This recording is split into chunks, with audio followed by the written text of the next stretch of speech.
ইরানের ওপর হামলা করার পর সবাই চুপ করে থাকলেও বরাবরের মতো পাশে এসে দাঁড়িয়েছেন উত্তর কোরিয়ার প্রেসিডেন্ট কিম জং উন। এই যুদ্ধে ইরানের সাথে না পেরে যুক্তরাষ্ট্র যখন তেহরানে পারমাণবিক অস্ত্র ব্যবহারের কথা চিন্তা করছে, ঠিক সেই সময় আবারও গর্জে উঠলেন উত্তর কোরিয়ার শক্তিশালী এ নেতা।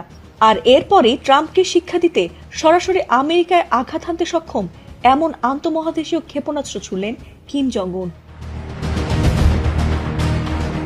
কোনো মুসলিম দেশ ইরানের পাশে এসে না দাঁড়ালেও এই যুদ্ধের শুরু থেকে কিম ঠিকই ইরানের পক্ষে তার অবস্থান জানিয়ে দেন।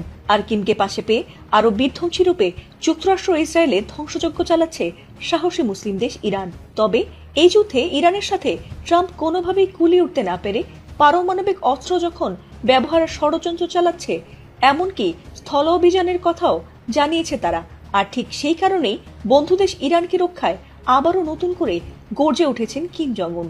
এমনকি ভুলেও যদি ইরানের দিকে একটি পারমাণবিক অস্ত্র তারা ছোড়ে, তবে গোটা আমেরিকা ইসরায়েলকে তাদের সর্বোচ্চ পারমাণবিক ক্ষমতা দিয়ে একেবারে গুড়িয়ে দেবে বলে চরম হুঁশিয়ারি দিয়েছেন উত্তর কোরিয়ার প্রেসিডেন্ট কিম জং উন। আর এই হুঙ্কার যে শুধু তিনি মুখে মুখেই দেন না, সেটি প্রমাণ দিচ্ছেন তিনি বহু আগে থেকেই।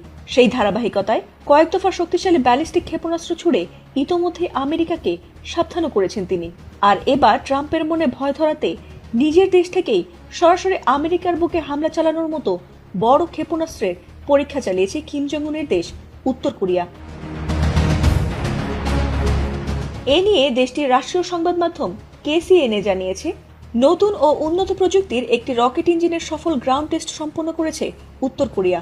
আর তারা তাদের আন্তঃমহাদেশীয় ব্যালিস্টিক ক্ষেপণাস্ত্র ICBM উৎক্ষেপণের জন্য সলিড ফুয়েল রকেট ইঞ্জিন ব্যবহারের পরিকল্পনাও করেছে।